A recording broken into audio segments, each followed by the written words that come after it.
it becomes dog-eared, and it's a lot easier to find things in there than it is in a non-dog-eared, unused Bible. Luke 14, verse 26. If anyone comes to me and does not hate his father and mother, wife and children, brothers and sisters, and yes, even his own life also, he cannot be my disciple. And I'll read that again. If anyone comes to me, does not hate his father and mother, wife and children, brothers and sisters, yes, and even his own life also, he cannot be my disciple. Whoever does not bear his cross and come after me cannot be my disciple. And then he goes on to say, look, if you're going to build a tower, do you not first sit down and work out the cost? Whether you've got enough to finish it. Otherwise, you'll lay the foundations, they won't be able to finish it, and you will look pretty stupid around the place. And that's my words in there. People will mock you. A king doesn't go to war against another king unless he first sits down and considers whether he is able with his 10,000 to meet who comes against him with 20,000. He's not saying that you go out there and you hate your wife. You love him more than these. And as I said before, if you love God with everything you have, there'll be a lot of things you'll be doing a lot different, perhaps, than what we're doing today.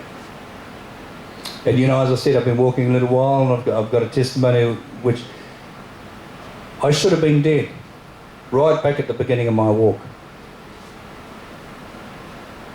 I should have been laid bare in the middle of the road there with a bullet in my head. 40 odd years later, I'm still walking and preaching and testifying and looking forward to what's behind the next door. And so you, each of you that are sitting here listening, has a testimony. Don't think it is of nothing. The fact that you desire to know him more and get to the meeting because you want to hear what God has to say today. And yes, have a cup of tea afterwards, a cup of coffee or whatever. At the end of the day, help put the chairs in that back. I've been doing this in Dalby for over 10 years now. And I never thought I'd ever be here. But you see, if I hadn't gone through some of the processes I went through, I would never have been here, fulfilling my purpose. My purpose is to be able to stand in and preach and do the music if it's required. And I enjoy doing that because it's a gifting that you have. Every one of us has a gift. Every one of us, God is perfecting us to be part of eternity with him. So I'd like to encourage you there and just finish up there. But if there's anybody that needs prayer or needs prayer, I just offer for them to come up and we'll pray for you. And if anybody's not sure they've actually got the fullness of the Holy Spirit, if there's anybody here that doesn't speak in tongues as yet, it's a gift that God gives. And you know, it's a whole message on its own, but it's a gift that happens when you receive the Holy Spirit, and I found that in my life. And it says, when you speak in tongues, you speak unto God, not unto man.